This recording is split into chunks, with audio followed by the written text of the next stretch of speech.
வணக்கம். என் பெயர் என்எஸ் நித்யா. இன்றைக்கி என்ன தலைப்பில் பேச போகிறோன்னா, நீச்சல். குழந்தைங்களுக்கு நீச்சல் கற்றுக் கொடுக்குறது ரொம்ப முக்கியம். அதனால் அவங்களுக்கு தன்னம்பிக்கை அதிகரிக்கும். இப்போ உள்ள குளங்கள், ஆறுகள் அதிலெல்லாம் தண்ணி இருக்கான்னா அது ஒரு பெரிய கேள்விக்குறியாக தான் இருக்குது. ஆனால் முன்னைய விட இப்போ தண்ணி ஆறுகளில், கொள்ளிடம் அந்த மாதிரி ஆறுகள்லாம், பெரிய பெரிய ஆறுகளெல்லாம் நீர்வரத்து அதிகமாக இருக்குது. ஆனால் அங்கே போய் குழந்தைங்கள குளிக்க வைக்கிறது கொஞ்சம் பயமாகவும் இருக்குது.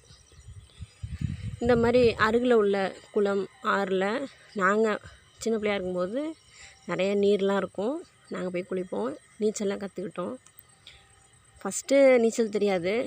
உள்ளே போய் அமுங்கிட்டு அப்படியே பயமாக இருக்கும். தண்ணி குடிச்சிட்டு மேலே கையை காலையை போட்டு ஆட்டிகிட்ருப்போம் பயந்துக்கிட்டு. அதுக்கப்புறம் கொஞ்சம் கொஞ்சமாக நீச்சல் கற்றுக்கிட்டோம்.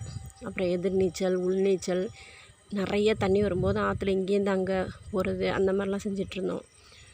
அதுக்கு காரணம் அப்போ அம்மா அப்பாவும் கொஞ்சம் நம்மளை நம்பி விட்டாங்க தண்ணியில் விளையாடுறதுக்கு, நீச்சல் அடிக்கிறதுக்கு. ஆனால் இப்போ நம்ம குழந்தைங்கள விடுறதுக்கு ரொம்ப பயமாக இருக்குது. அங்கங்கே நடக்கிற நிகழ்வுகள்லாம் பார்க்கும்போது குழந்தைங்கள வெளியில் அனுப்பவே பயமாக இருக்குது. நீர்நிலைகளில் குழந்தைங்க நீச்சல் அடிக்கும்போது பெற்றோரும் பக்கத்தில் இருக்கணும். அவங்களுக்கு கற்றுக் கொடுக்கணும். அவங்கள நீச்சல் அடிக்க வச்சு அதுக்கப்புறம் அவங்க பத்திரமா வீட்டுக்கு அழைச்சிட்டு போகணும். இப்போ பெரிய பெரிய நகரங்களெல்லாம் நீச்சல் குளம் நீச்சலுக்காக ஒரு தனி இடம் கற்றுக் கொடுக்குறதுக்காக இருக்குது. அங்கே போய் அவங்க கற்றுக்குறாங்க பணம் கட்டி. நீச்சல்ங்கிறது ரொம்ப முக்கியம். அது நீச்சல் கற்றுக்கும்போது நம்மளோட தன்னம்பிக்கை அதிகரிக்கிறதோட நமக்கு சக்தி அதிகரிக்குது. எதிர்காலத்தில் பல பிரச்சனைகளை நம்ம எதிர்நீச்சல் போட்டு வெற்றி பெறத்துக்கு அது உதவுது.